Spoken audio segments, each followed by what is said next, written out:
Кыргыз элин 11 сентябрь тартылган видеонун эмеси айтып берейин дедим эле. Ол күнү мындай болгон. Мен жумушта болчумун. Жумушта кайтып атканда 5:30-6 болуп калса керек эле. Ошол малдарда балам апасына чалган. Апасына чалганда апасы албай койгон. Ошол малда эми тамак ичип аткандек тамак ичпей койгон ыйлап. Мен менен чогуш деген кутуш деген тагам бар. Ол не болду апаң албай койдубу дегенде ба деп жарылып ыйлап. Onu малда мен чалган жокмун. Жиним келди, телефонду өчүрүп койдук. Ошол бойдон үйгө келдик. Үйгө келип камыр тамыр жууп койдум. Эмеге ичейин деп отурдук. Отуруп ичейин биз баягы камыр жууп аткан мен унутуп калдык сону.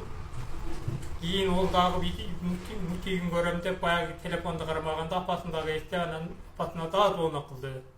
Кылганда апасы дагы албай койду. Анан мен звонок кылсам, мага бир баланы айттым, мен укпай калдым да, кайра өчүрүп койду.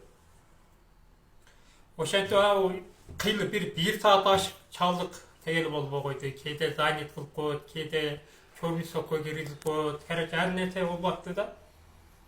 Анан кыйла отурдук, ошол ойго келди. Ушунда тартып жөнөтсөк, өчүрбөй биз менен сүйлөшөбү деген ой болду.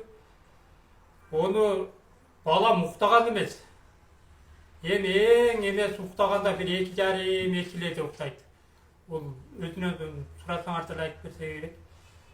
Ошентип анан onu тартканбыз. Анан көңөр ойлоп атсыңар, баланы таң аткыча чейин эшикте коюп койду деп.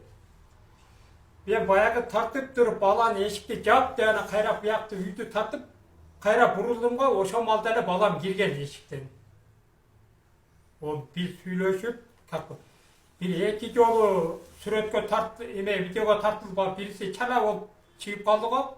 Ол окшошпой калган. Onu мен жөнөткөн эмесмин, балам жөнөтүп аткан. Мен анча-мынча телефонду чукушуп деле билбейм, ол жакшы билет.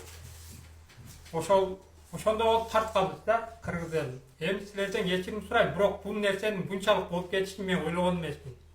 Onu чындап аялым чыгарып атабы же бөлөк бирөөсү чыгарып атабы, ойлойм билбейм да. Мен оюм аялымда ошол чыгарды атайлап кылып атат дейм.